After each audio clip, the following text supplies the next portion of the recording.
तो मोदी जी ने 15 लाख रुपए दिए हैं, एक नहीं मिलेगा आपको। 15 लाख रुपए का सूट पहन लिया मोदी जी ने। हेलीकॉप्टर में से भी रुपये मार लिए, और ये हम नहीं कह रहे, इटाली की कोर्ट कह रही है, इटाली की court. Yes, I have worked in Italy.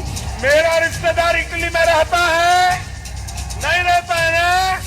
अब वहां की कोर्ट ने कहा कि हिंदुस्तान की पिछली सरकार में कुछ लोगों ने पैसे खाए हैं। The sole objective of Prime Minister Modi is to indulge in character assassination of their political opponents. அனைத்து இந்திய அண்ணா திராவிட முன்னேற்ற கழகம் மட்டும்தான் एक ही पार्टी ऐसी है, भारतीय जनता पार्टी, जो यहाँ सरकार बनाएगी तो एक भी बांग्लादेशी घुसपैठिया घुस न पाए।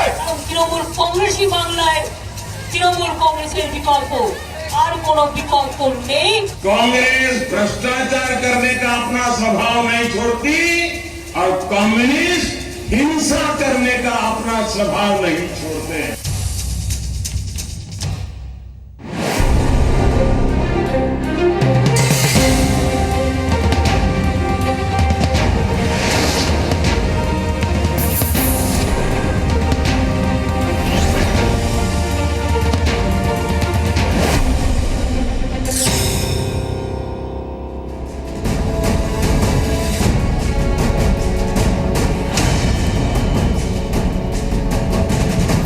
तो आप देख रहे हैं 5 राज्यों का महा एग्जिट पोल। थोड़ी देर में आंकड़े आपके सामने होंगे। फिलहाल पश्चिम बंगाल की हम बात करते हैं। बंगाल के चुनाव नतीजे बेहद अहम हैं। अहम इसलिए क्योंकि ममता बनर्जी अगर दोबारा सत्ता पर काबिज होती है तो उनका कद बढ़ेगा।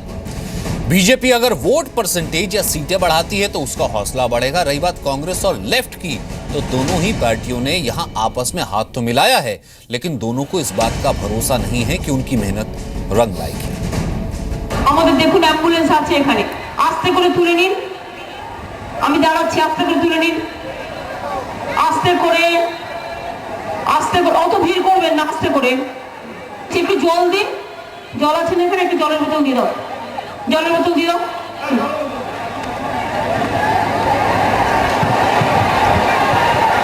এলো এলো এলো দিয়ে দাও, ধরো। ममता बनर्जी जानती हैं कि रैलियों में ताली कैसे बजती है, लेकिन यही ताली इस बार वोट में तब्दील हो पाएगी। कम से कम ममता बनर्जी का दावा यही है। তৃণমূল কংগ্রেসই বাংলায় তৃণমূল কংগ্রেসের বিকল্প, আর কোনো বিকল্প নেই। এবং বাংলার মাটি মনে রাখবেন আমাদের ন্যায্য পাওনার মাটি, আমার হিন্দু মুসলমানের মাটি, আমার শিখ খ্রিস্টানের মাটি। এ মাটি মাথা নিচু করে চলে না, এ মাটি অনৈতিক বোঝাপড়াকে মানে না। ममता बनर्जी ने साल 2011 में बंगाल को विकल्प दिया था। बंगाल में 34 साल से खड़ा लेफ्ट का लाल दुर्ग 5 साल पहले धराशाही हो गया था। बंगाल में पिछले विधानसभा चुनाव में तृणमूल कांग्रेस को 184, कांग्रेस को 42, सीपीएम को 40 और सीपीआई को 2 सीटें मिली थी। इस विधानसभा चुनाव में तृणमूल कांग्रेस और बीजेपी अकेले अपने दम पर चुनाव लड़ रहे हैं, जबकि लेफ्ट और कांग्रेस का गठबंधन है। चुनाव में कामयाबी के लिए सभी ने अपना अपना फॉर्मूला अपनाया। मिसाल के तौर पर टीएमसी ने इस बात का ख्याल रखा कि मुस्लिम वोट उससे दूर न हो पाए। लेफ्ट ने आरोप लगाया कि विकास नहीं हुआ, सांप्रदायिकता के आधार पर वोटों का ध्रुवीकरण किया गया। इसी तरह बीजेपी पश्चिम बंगाल में घुसपैठ को लेकर चिंतित रही, जबकि कांग्रेस गठबंधन के सहारे अपनी बची हुई ताकत को सहिंचने में लगी रही।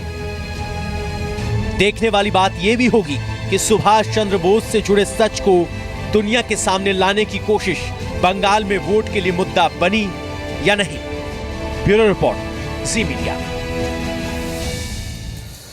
तो महा एग्जिट पोल लगातार कवरेज, और इस बार पश्चिम बंगाल की हम बात करने वाले हैं। तमाम जो मेहमान हमारे साथ मौजूद हैं उनसे आपका तारुफ करा देते हैं। बीजेपी की तरफ से अनिल बलूनी हमारे साथ जुड़ रहे हैं, बीजेपी के प्रवक्ता। साथ ही साथ हमारे साथ राजीव त्यागी जुड़ रहे हैं, जो कि नेशनल स्पोक्स पर्सन है कांग्रेस के।